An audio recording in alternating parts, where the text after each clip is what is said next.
আর যদি নিরাপদে আমাদেরকে ভাঙতে দাও, তোমাদের উপর কোনো জুলুম হবে না, নির্যাতন হবে না। আব্দুল মুত্তালিব বললেন, তোমরা সেই বাইতুল্লাহ ভাঙো কিংবা না ভাঙো, সেটা নিয়ে আমার কোনো মাথা ব্যথা নাই। তোমরা যে আমার 200 উট ধরে নিয়ে এসেছো, সেই 200 উট ফেরত দাও। কেননা আনা রব্বুল ইবলি ওয়ালিল বাইতি রাব্বুন ইয়ামনাউহু, কেননা আমি হলাম উটের মালিক, আর বাইতুল্লাহর মালিক যিনি তিনি কে? যেহেতু আমি আমার উটের মালিক, আমি আমার উটের হেফাজত আমি নিজেই করব, আর বাইতুল্লাহ যার ঘর, তিনি তার ঘর হেফাজত করবেন। তখন এই কথা বলার পরে বাদশাহ আব্রাহা বলল, তুমি তো ডেঞ্জারাস ব্যক্তি, তুমি বাইতুল্লাহ ধ্বংস করার জন্য আমরা এসেছি, তুমি তো কোনো কথাই বললে না। অর্থাৎ শুধু তুমি কেবল তোমার উটগুলো নিয়ে যাওয়ার জন্য মরিয়া হয়েছো। যাও, তুমি তোমার উটগুলো নিয়ে যাও।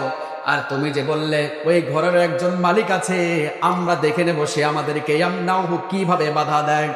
বাদশাহ আব্রাহা এই কথা বলার পরে আব্দুল মুত্তালিব তার ঘরে চলে গেল। তার সন্তানেরা তাকে বললেন, বাবা, বাদশাহ আব্রাহা চলে এসেছে বাইতুল্লাহকে ভাঙার জন্য, আপনি কি পদক্ষেপ নেবেন না? আব্দুল মুত্তালিব বললেন, তারা সৈন্য এবং অস্ত্র দ্বারা অস্ত্রে সজ্জিত হয়ে এসেছে, এই জন্য তাদের বিরুদ্ধে আমরা মোকাবেলা করতে পারবো না। আব্দুল মুত্তালিব চলে গেলেন পাহাড়ের চূড়ায়, সেখানে গিয়া তার অনুসারীদেরকে নিয়ে গেলেন।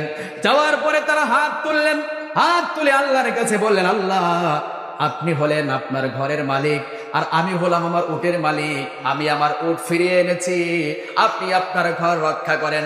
যেমনি ভাবে দুনিয়াতে আমরা প্রত্যেকের ঘর আপনার নিজেরা সামলাই, ঠিক কিনা? এই জন্য আপনার ঘর আপনি হেফাজত করেন। এই কথা বলার সঙ্গে সঙ্গে আল্লাহ পাক রব্বুল আলামিন কিছু কিছু ছোট ছোট পাখির মাধ্যমে ছোট ছোট পাথর দ্বারা তাদের উপরে নিক্ষেপ করা শুরু করে দিল। এই পাখিগুলো যখন তাদের উপরে দলে দলে উঠতে শুরু করে দিল, তাদের হাতিগুলোর উপরে যখন এক একটা পাথর পড়েছে, এক একটা পাথর উপর থেকে পড়ে নিচ দিয়ে বের হয়ে গিয়েছে, আর হাতিরা সামনে যায় না। সৈন্যরা সবার উপরে এই পাথরগুলো না পড়লেও অনেকে আত্মরক্ষা করার জন্য দৌড়ে পালিয়েছে। ঠিক ওই সময় রব্বুল আলামিন সূরাতুল ফিল নাজিল করে দিলেন। আমরা সবাই সূরাতুল ফিল পারি কি পারি না? যারা পারি সবাই আমার সাথে বলেন তো, আলাম তারা কাইফা ফাআলা রাব্বুকা বিআসহাবিল ফিল আলাম ইয়াজআল কাইদাহুম ফি তাদলিল।